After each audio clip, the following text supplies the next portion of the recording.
तो पिछले कई सालों से देखें तो राजस्थान की सियासत वसुंधरा राजे और अशोक गहलोत के ही इर्द गिर्द घूम रही है। लेकिन कांग्रेस और बीजेपी दोनों ही दल इस बार सीएम फेस पर चुनाव लड़ना नहीं चाहते।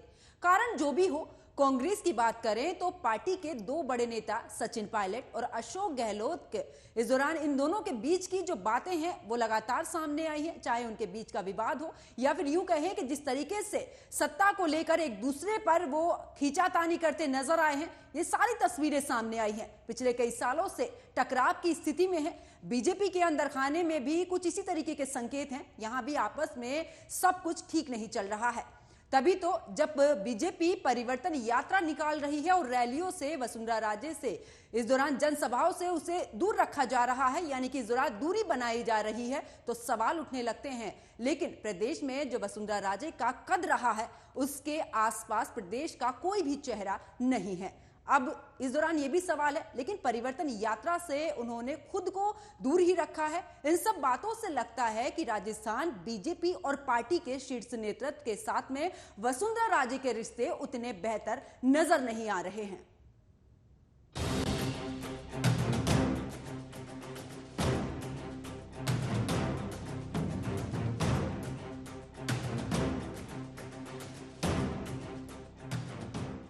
14 जनवरी 2024 को राजस्थान विधानसभा का कार्यकाल खत्म होने जा रहा है। ऐसे में अब सबकी निगाहें राजस्थान के सियासी दंगल पर टिकी है। बड़े राज्यों में यही एक राज्य है जहां फिलहाल कांग्रेस की सरकार है। बीजेपी की कोशिश ये है कि राजस्थान की सत्ता में काबिज हुआ जाए। राजस्थान के राजनीतिक घटनाक्रम की बात करें तो यहाँ पिछले 6 चुनाव से बीजेपी और कांग्रेस बारी बारी से सत्ता में आती है और ये सिलसिला लगातार 1993 से जारी है। 1993 से यहाँ कोई भी पार्टी लगातार 2 बार चुनाव नहीं जीत सकी है। तो ऐसे में इस बार सत्ता की दावेदारी बीजेपी की है, लेकिन राज्य में पार्टी की सबसे वरिष्ठ और कद्दावर नेता वसुंधरा राजे का रुख बीजेपी की चिंता बढ़ा रहा है। राजस्थान में वसुंधरा राजे को नेगलेक्ट करके कोई चुनाव जीतना कोई आसान खेल नहीं है। वसुंधरा जी का प्रभाव है, वो 2 बार मुख्यमंत्री रही है और उनकी एक टीम है। वैसे मैं ये भी मानता हूँ कि राजस्थान में भारतीय जनता पार्टी सबको साथ में लेकर चलने की कोशिश कर रही है। जो नए अध्यक्ष बने हैं सीपी जोशी, उनकी नीति रही है कि सबको साथ में लेकर चलो। पार्टी में नए लोग आते भी हैं और पुराने लोगों का सम्मान भी होता है। इसी बात को लेके मैं यहाँ जहाँ तक देखा जा रहा है पार्टी कार्यकर्ताओं में कि ये चुनाव सबके लिए चुनौती का चुनाव है। इस चुनाव को कोई भी व्यक्ति हल्के ढंग से नहीं ले सकता। खासकर भारतीय जनता पार्टी के लिए तो ये करो और मरो का चुनाव है। जैसे जैसे चुनाव नजदीक जा रहा है, बीजेपी के लिए मुख्यमंत्री का चेहरा कौन होगा, ये सवाल सबसे अहम हो गया है। सीएम फेस को लेकर पार्टी में दावेदारी बढ़ती जा रही है। प्रदेश में बीजेपी के सीएम फेस के तौर पर पूर्व मुख्यमंत्री वसुंधरा राजे हैं, तो उनके अलावा कई ऐसे नाम भी हैं जो अपने अपने तरीके से खुद को सीएम फेस की रेस में मान रहे हैं। राजस्थान में बीजेपी का सीएम फेस में आमेर से विधायक और प्रदेश बीजेपी अध्यक्ष सतीश पूनिया, केंद्रीय जल शक्ति मंत्री गजेंद्र सिंह शेखावत के नाम शामिल हैं। इनके अलावा राजस्थान के सियासी गलियारे में लोकसभा स्पीकर ओम बिरला के नाम की भी सुगबुगाहट है।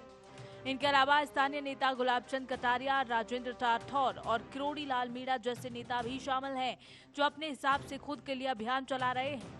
हालांकि इनमें कोई भी नेता खुलकर अपनी दावेदारी पर बात नहीं कर रहा है।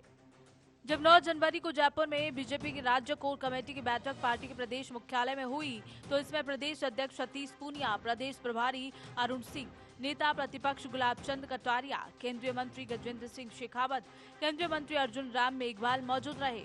लेकिन पूर्व सीएम वसुंधरा राजे इस बैठक में शामिल नहीं हुई। इससे पहले 3 जनवरी को विधानसभा चुनाव की तैयारियों को लेकर जयपुर में हुई बैठक में भी वसुंधरा राजे शामिल नहीं हुई थी। चुनावी तैयारियों के तहत बीजेपी ने दिसंबर में जन आक्रोश यात्रा शुरू की थी। ये यात्रा राज्य की सभी 200 विधानसभा क्षेत्रों से गुजरी। वसुंधरा राजे ने इस यात्रा से खुद को दूर ही रखा। इन सब बातों से दिखता है कि राजस्थान बीजेपी और पार्टी के शीर्ष नेतृत्व के साथ वसुंधरा राजे के रिश्ते उतने बेहतर नहीं रह गए। वसुंधरा राजे की पार्टी गतिविधियों से दूरी और चुनावी रणनीति पर खामोशी ने बीजेपी के शीर्ष नेतृत्व की चिंता बढ़ा दी है।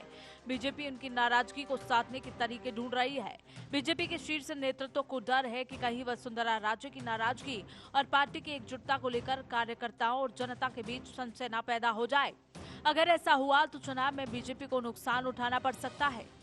तो वसुंधरा जी थी अमित शाह जी के साथ भी थी, तो नेगलेक्ट नहीं होता। देखो वसुंधरा जी बड़ी नेता हैं और कोई आवश्यक नहीं है हर गांव-गांव में जाए, उनका नाम ही काफ़ी है और उनकी जो टीम लगी है वो भारतीय जनता पार्टी के साथ में लगी है।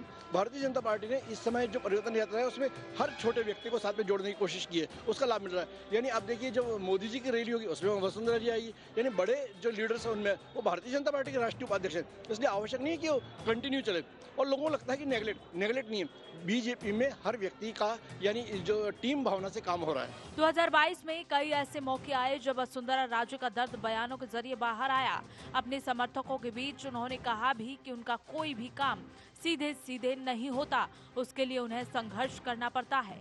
वसुंधरा राजे के समर्थकों का कहना है कि बीते 25 साल से बीजेपी की सिर्फ वही एक नेता है जिन्हें राजस्थान के हर वर्ग का समर्थन मिल रहा है।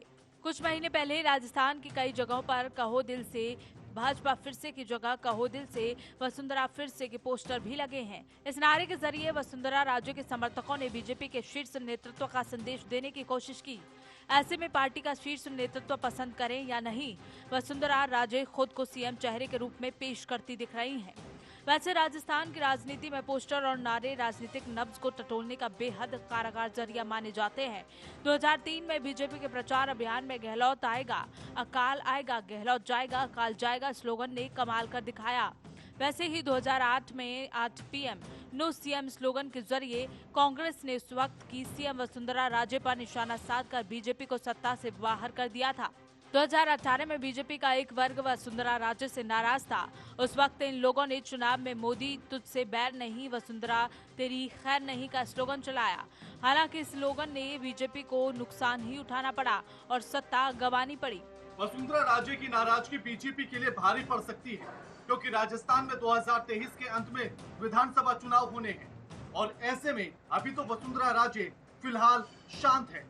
लेकिन ये माना जा रहा है कि बीजेपी का शीर्ष नेतृत्व 30 से 40 विधायकों के टिकट काटने के मूड में है और वो सभी विधायक जिनके टिकट कटेंगे ये बताया जा रहा है कि वो वसुंधरा राजे के समर्थक हैं। अब ऐसे में अगर टिकट समर्थकों के कटे तो वसुंधरा राजे नाराज हो सकती हैं और उनका गुस्सा फूटकर सामने भी आ सकता है, क्योंकि अभी भी संकल्प यात्रा जिस तरह से राजस्थान के भीतर निकाली जा रही है और उसमें वसुंधरा राजे की जो दूरी दिखाई दी और उसके बाद भीड़ का कम होना, कुर्सियों का खाली होना और जनता का कम आना, यानी कि एक तरह से विफल यात्रा के तौर पर देखी जा रही है। अब ऐसे में अगर इसी तरह से नाराजगी रही तो कहीं ऐसा न हो कि बीजेपी के लिए राजस्थान भी कर्नाटक की तरह हो जाए। बीजेपी नेता और पूर्व मुख्यमंत्री वसुंधरा राजे राजस्थान की राजनीति की माहिर खिलाड़ी मानी जाती हैं। भैरव सिंह शेखावत को छोड़ दें तो वसुंधरा राजे एकमात्र नेता हैं जिनके पास बीजेपी की ओर से राजस्थान का मुख्यमंत्री बनने का अनुभव है। वसुंधरा राजे 2 बार राजस्थान की मुख्यमंत्री रही हैं। वो राजस्थान की पहली और एकमात्र महिला मुख्यमंत्री भी थी। वो दिसंबर 2003 से दिसंबर 2008 और दिसंबर 2013 से दिसंबर 2018 तक मुख्यमंत्री रही। राजस्थान की मुख्यमंत्री बनने से पहले वसुंधरा राजे अटल बिहारी वाजपेयी सरकार में केंद्रीय मंत्री भी रह चुकी हैं। फिलहाल वसुंधरा राजे बीजेपी के राष्ट्रीय उपाध्यक्ष और झालरापाटन से विधायक हैं। 2013 में वसुंधरा राजे की अगुवाई में बीजेपी ने राज्य की 200 में से 163 सीटों पर जीत दर्ज की थी और उस वक्त कांग्रेस सिर्फ 21 सीटों पर सिमट गई थी। वसुंधरा राजे का ही करिश्मा था कि 2013 में बीजेपी ने राजस्थान में अब तक का सबसे बढ़िया प्रदर्शन किया था। प्रदेश में ये बीजेपी की सबसे बड़ी जीत थी। ऐसे में वसुंधरा राजे की दावेदारी को खारिज करना बीजेपी के लिए आसान नहीं होने वाला। राज्य में वसुंधरा राजे का प्रभाव ऐसा है कि उसका सीधा असर कम से कम 50 सीटों पर पड़ता है। AMB network bureau.